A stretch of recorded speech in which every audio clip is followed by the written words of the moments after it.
मरण कंडिका का स्वाध्याय हम कर रहे हैं आचार्य श्री अमित गति सागर जी महाराज द्वारा रचित मंगलम भगवान वीरो मंगलम गौतमो गढ़ी मंगलम कुंद धार्यो जैन धर्मोस्तु मंगलम सर्व मंगल मंगलयाम सर्व कल्याणकारिकम प्रधानम सर्वधर्माणम जैनम जयतो शासिनम जैनम जयतो शासिनम जैनम जयतो शासिनम।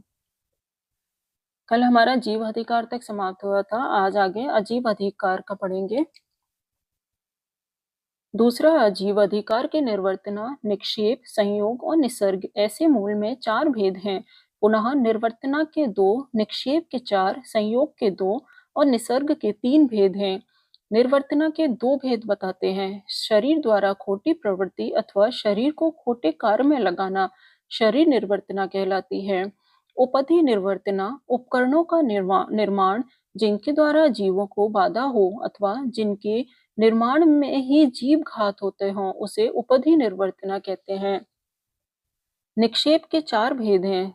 सहसा निक्षेप, किसी भी वस्तु को शीघ्रता से रखना। अदृष्ट निक्षेप, बिना देखे और शीघ्रता से वस्तु को रखना। दुदृष्ट निक्षेप, असावधानी से वस्तु को रखना। अप्रत्यवेक्षण निक्षेप, बिना देखे सीधे ही वस्तु को रखना।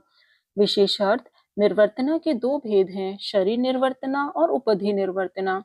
शरीर की दुष्ट कार्य में प्रवृत्ति होना शरीर निर्वर्तना है और उपधि उपकरणों के निर्माण और प्रयोग में हिंसा होना उपधि निर्वर्तना है। तत्वार सूत्र ग्रंथ के 6ठे अध्याय के 9वें सूत्र में आगत निर्वर्तना शब्द के टीकाकार ने मूल गुण निर्वर्तना और उत्तर गुण निर्वर्तना ऐसे 2 भेद किए हैं। शरीर, मन, वचन, स्वाक्षुभ्यास को रचना मूल गुण निर्वर्तना है और काष्ठ, मिट्टी आदि से चित्र आदि की रचना उत्तर गुण निर्वर्तना है। निक्षेप के 4 भेद। निक्षेप के 4 भेद और उनके लक्षण इस मरण कंडिका में तत्वार सूत्र टीका दोनों में समान है। संयोग तथा निसर्ग के भेद इन ग्रंथ के समान पाए जाते हैं। संयोग के 2 भेद भक्तिपान संयोग और उपकरण संयोग।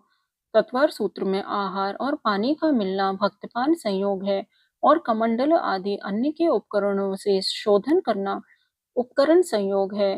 भगवती आराधना की टीका में इसका अर्थ अच्छा खुलासा किया है।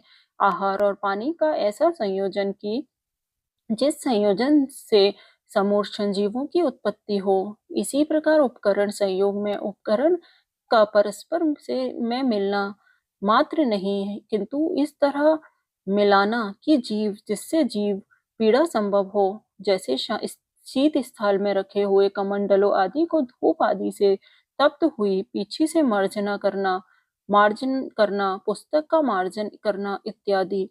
इससे शीत स्थान को और उष्ण स्थान के समूर्छन जीवों का व्याघात संभव है। निसर्ग के 3 भेद। मन की दुष्ट प्रवृत्ति मन निसर्ग है, वचन की दुष्ट प्रवृत्ति वचन निसर्ग है और काय की दुष्ट प्रवृत्ति काय निसर्ग है। तत्वार सूत्र की सर्वार्थ सिद्धि आदि टीका में निर्वर्तना के 2 भेद और लक्षण किए हैं। एक संयोग के भेद तथा लक्षण किए हैं एवं संयोग के भेद तथा लक्षण किए हैं। उसमें यह स्पष्ट नहीं होता कि निर्वर्तना आदि आश्रव के अधिकरण किस प्रकार है, किंतु इस ग्रंथ में स्पष्ट हो जाता है।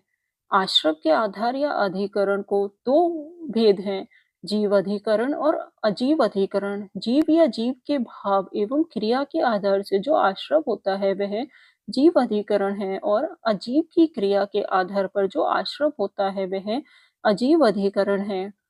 जीव अधिकरण के संरंभ आदि भेद किए। इस तरह की पुण्य आश्रम व पाप आश्रम दोनों किए होते हैं, किंतु अजीव अधिकरण के निर्वर्तना आदि भेद बताए हैं। उन भेदों का वर्णन जो तत्वार सूत्र में टीका में है उससे स्पष्ट नहीं होता है कि वे आश्रम के आधार किस प्रकार हैं। इस ग्रंथ में निर्वर्तना का वर्णन इस तरह से किया है कि पाप आश्रम के आधार किस प्रकार होते हैं यह स्पष्ट होता है। जीव अधिकरण के जीव अधिकरण और अजीव अधिकरण दोनों में हिंसा रूप प्रवृत्ति बताई है। संभ्रम आदि प्रायः हिंसा के हेतु रूप है। निर्वर्तना आदि भी इसी रूप है। यह ठीक भी है, क्योंकि पापों में प्रमुख पाप हिंसा है। अन्य पाप इसमें गर्वित हो सकते हैं। अजीव अधिकरण के निर्वर्तना और निक्षेप भेद तथा लक्षण बताकर अब संयोग और निसर्ग भेद एवं लक्षण कहते हैं।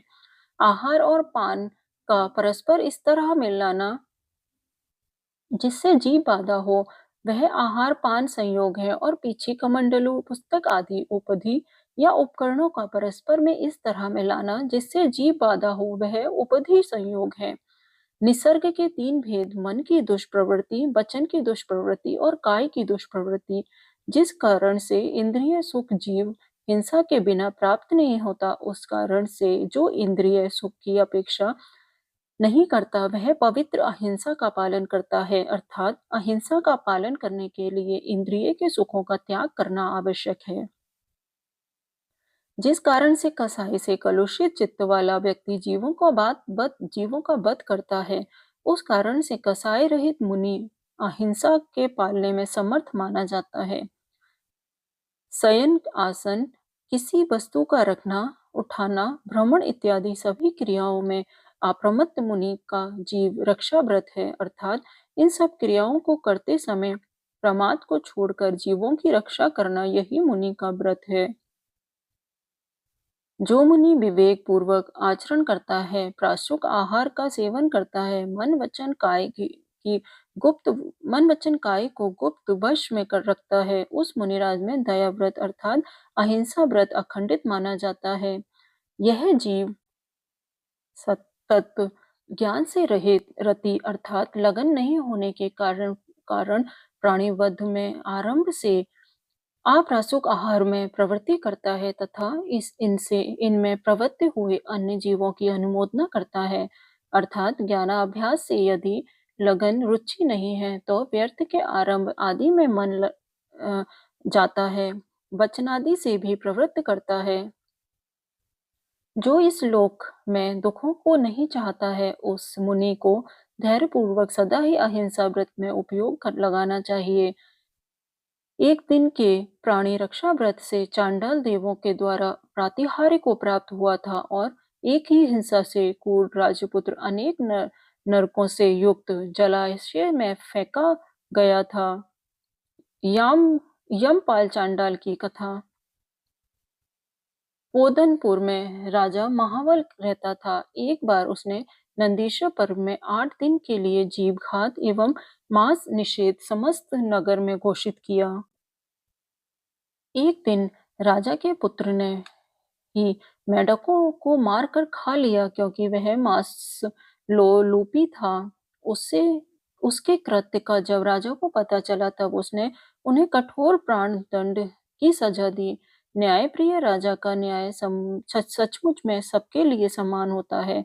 कुमार को वध स्थान पर ले जाने को कहा और चांडाल को मारने के लिए बुलाया गया। वह दिन चतुर्दशी तिथि का था।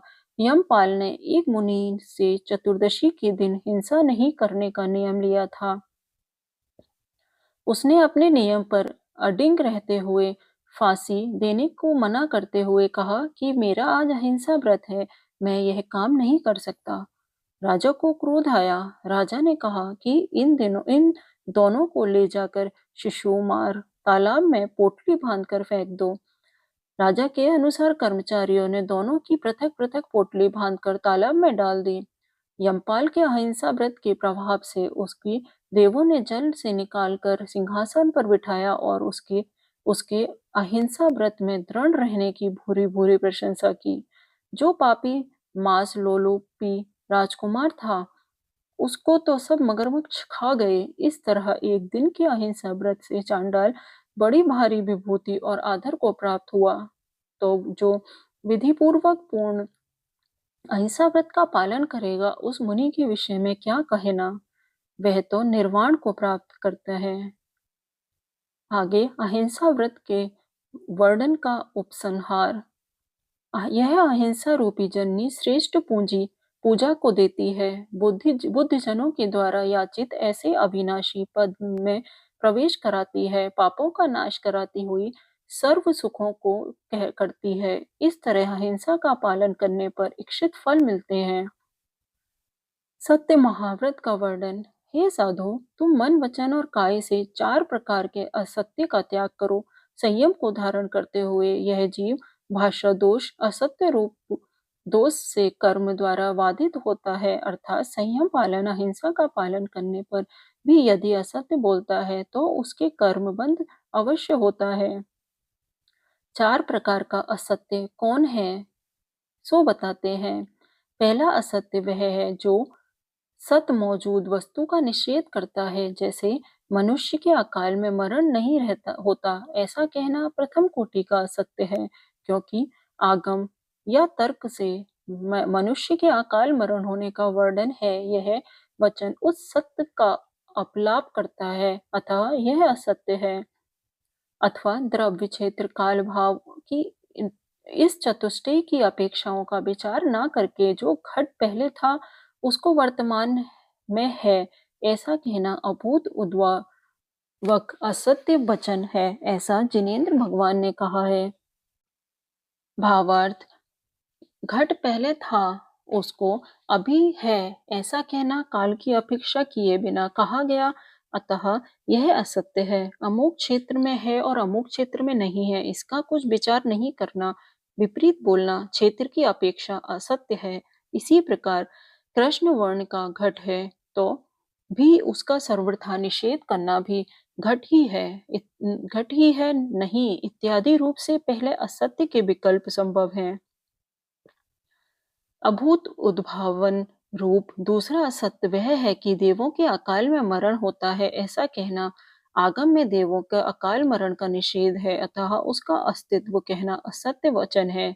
इसी प्रकार अन्य उदाहरण भी समझना। पदार्थ अन्य जाति का है और उसको अन्य जाति का कहना तीसरा बिना सोचे कहा गया असत्य, जैसे बैल है उसे यह घोड़ा है ऐसा कहना, इस तरह अन्य उदाहरण में लगा लेना। चौथे असत्य के मनुष्यों ने 3 भेद बताए हैं, सावध वचन, गृहीत वचन और अप्रिय वचन।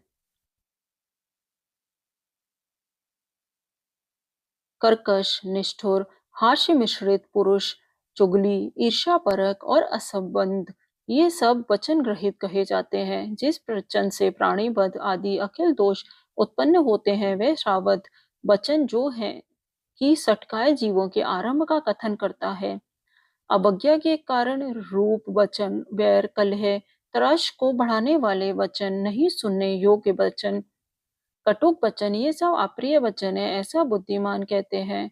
राग, द्वेष, मद, क्रोध, लोभ, मोह आदि से उत्पन्न हुआ असत्य वचन संयत द्वारा विशेष रूप से त्याज्य है। ऊपर कहे गए सब प्रकार के असत्य वचन से विपरीत जो सत्य है, ऐसे सत्य वचन को तथा समय यथा समय कार्यवश हित और मित्र रूप बोलना चाहिए, तथा जो भोजन कथा आदि विकता से रहित है, ऐसा वचन हे मुनि तुम बोलना और ऐसे ही वचन को सुनना।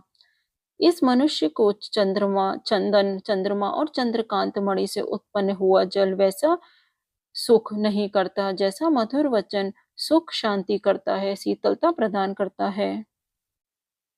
हे यति, स्वकीय या परकीय धर्म कार्य का यदि नाश हो रहा है तो उस समय तुम बिना पूछे बिना कहे बोलना और अन्य समय से पूछने पर ही बोलना।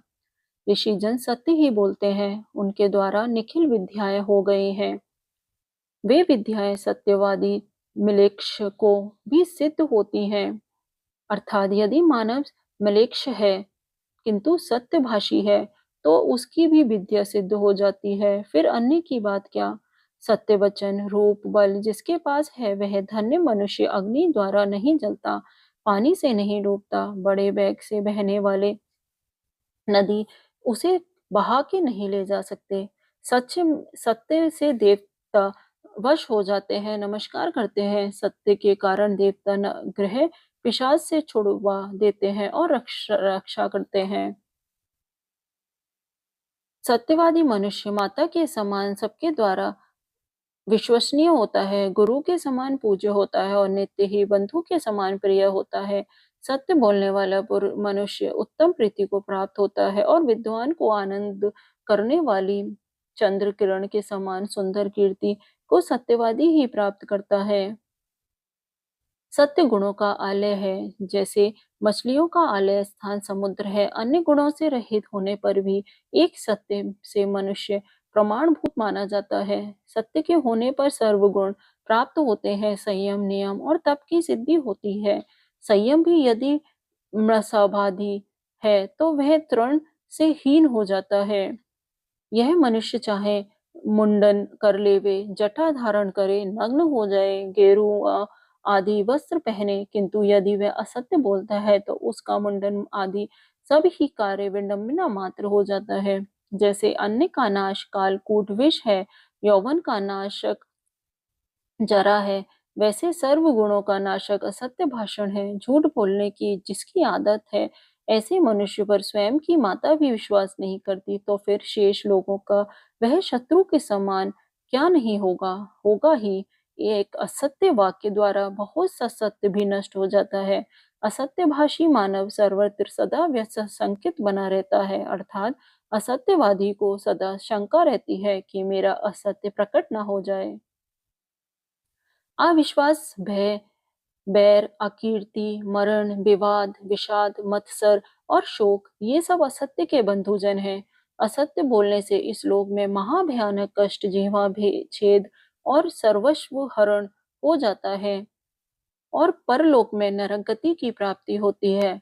असत्य पापों का असत्य पापों का आश्रय द्वार है, ऐसा जिनेन्द्र देव ने कहा है, क्योंकि इसका आश्रय लेने से निष्पाप बसु राजा नरक में गए थे। अब आगे का स्वाध्याय कल करेंगे। आगे के स्वाध्याय में कल राजा बसु की कथा पढ़ेंगे। जा वाणी के ज्ञान से सुझलो का लोग, जो वाणी मस्तक धरो सदा दे तू डोग। जिन वाणी भारती तो ही जपू दिन रेन, जो तेरी शरणा गए सो पावे सुख चैन, जो तेरी शरणा गए सो पावे सुख चैन। नौवा नमोकार मंत्र।